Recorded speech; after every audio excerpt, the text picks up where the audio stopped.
What are the rest of you guys? Richard, I don't actually know. What are you sort of using for your controllers these days? The mouse? Well, let's see here. It changes all the time. I think I'm looking at Scott Pagano's computer up here because I see these beautiful visuals right here. Look amazing. Just had to point that out. It just is awesome.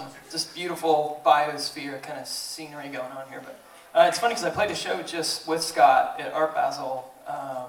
It was like a month ago when it happened. We did a show, and for that setup, I'll change my live rig all the time. I used a NAMM 256 with MLR, and I had that clocking with Ableton 8, or Max for Live. Actually, I was running Max for Live, and then the lemur was controlling Ableton, and then I was running OSC with MLR, and I was just running sounds of like trees, being crushed, Foley sounds into MLR, and then I had a Tenorion, but typically when I go out and play like my main sets, it's a machine drum, Electron, and mono machine, and Ableton.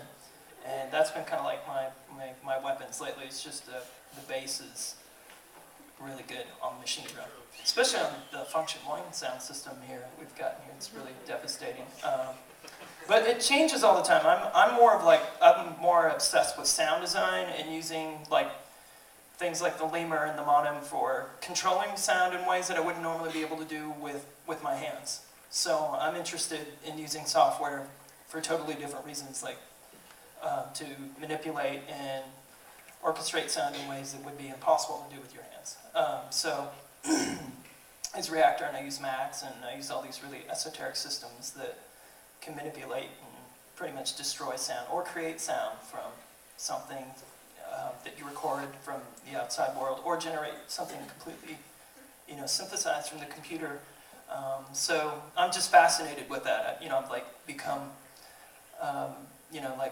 my studio's become like a science lab, so to speak. I'm more of like the scientist, mad scientist working in the woods, trying to create all these, strange sounds that have never been heard before. So I love the way that some of these, some of the new tools that are available now, that they give us the power to create and control things, and especially with the lemur, there's so many cool objects.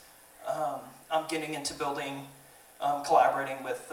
There's a project I'm about to release. It's going to be for free, so you guys can check it out. I've collaborated with Rick Scott. I don't know if you guys know Rochmel. He's a reactor builder. I've been a big fan of his for many years, and we've collaborated on this new instrument. It's going to be called the Grain Cube.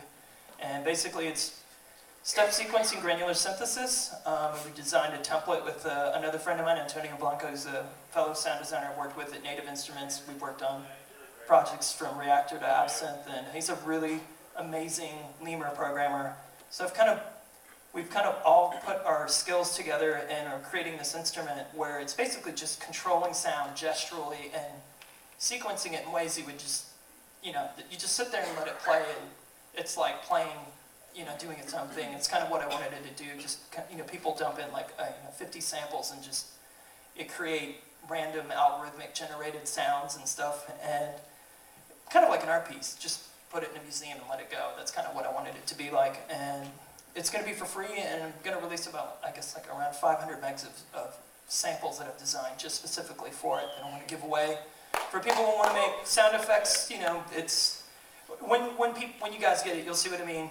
There's going to be a 4-channel version of it where there'll be 4 samplers, and you can just dump 50 samples into each sampler and then just let it go. And it just, I can't even describe some of the stuff that's happened. I did a Vimeo, little quick Vimeo video of the first beta version, and it just, even to me, I was blown away by it. But, I'm trying to release more tools like this. I'm doing sound design professionally. That's what I do now pretty much all the time. Doing a library for Hollywood Edge, which is a sound effects company. And we're doing a new library called Mechanical Morph. So I'm doing all these, taking sounds of metal and organic textures and morphing them into each other using stuff like the Kima system and Composer's Desktop Project. These really crazy tools that I'm sure a lot of people really don't care about unless they're as weird as me and doing the weird stuff I do all the time. You're in the right place. I'm in the right place, yeah. I can come to the West Coast and geek out, But, for me, it's about controlling sound in a way, and it's all about the sound, you know, like how can I make this, you know, control it like liquid, like watercolor, you know, like do things that would just be, that's not just a fader or a knob, you know, sort of approach. I'm trying to get out of that and get into things that are more generative. Some, kind of like Synplant in a way, like Magnus, he's a good friend of mine who designed, you know, the Synplant and Mutonic. I love things that are self-generating, kind of grow, and accidentally you find the sweet spots. So I'm trying to develop things that are kind of in that way and using these tools to kind of get to those sweet spots and those really interesting spaces sonically, hopefully. So what you're doing is kind of, in a way, it sounds like it's the inverse of what these other guys are doing. So instead of the lemur, or even like looking at the Mojo, instead of it being about what you're directly doing with your fingers, it's almost the lemur. 1790, well, there's only 20 of them. So if this pitch works, it could sell out. I think that's awesome, though. I mean, I think anyone should. For me, there's no rules. There's no. That's what I love about this, the technology music. There's no right or wrong way to do it. I'm all about doing things the wrong way, like playing things wrong, plugging in things wrong, because sometimes that's accidentally the way that you get the best sounds, or so you get something you've never heard before. And I'm trying to recreate that with some of the stuff that I'm using, the tools that I'm using on an everyday basis to do these crazy sound design projects. I'm trying to generate sounds that you would never hear before, and try to use these tools in wrong ways, I guess. Like I played today at NAMM, I played a 1,000 BPM set at Tune Track in Ableton. They were like, I didn't even know Ableton could play. It's like 999 BPMs, and I just will do things that will sometimes be disturbing, and people are like, why the hell would you do that?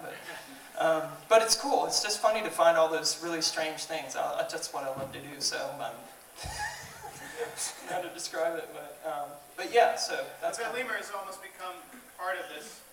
Exactly. Machine sort of. And It's like a big modulation source for everything. Right. Not just a touchscreen. Because of all the new objects that they implemented in the 2.0 software, you've got like the breakpoint object and all these things that can automate things for you very fluidly, and you could just have all those objects controlling things via OSC, and Open Sound Control is definitely, it's 1,000 times higher resolution than MIDI.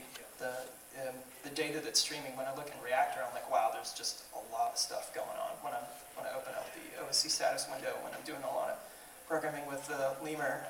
But it has a tactile tightness that it's quite different than MIDI, than the normal 128 step. Kind of, I don't even know how you would call that feel, but I know that feeling that I've known for years with MIDI USB controllers. It's much more tighter. It feels more immediate, and you feel like you're really detailing and dialing into the sound, as opposed to. And I'm not saying MIDI controllers are bad. I mean, I think people should just use what works for them, and if that works for them, that's what, at the end of the day, is important. It doesn't matter. You know, some people like look at me and they're like, I think you kind of overcomplicate the process. We can get to point B a lot easier than that. And if that's, you know, I just love the whole, I like architecture. I like the skeletal, looking at the whole structure of things. I love the inner workings and the process. I'm obsessed with, like, you know, people come to my house and are like, wow, you're an architect. You have an obsession with like late modern architecture, like Frank Gehry and all these Santiago Calatrava. And I'm like, I love structure. So I'm obsessed with that, even with sound. So, you know, and I'm talking too much. Sorry. Well,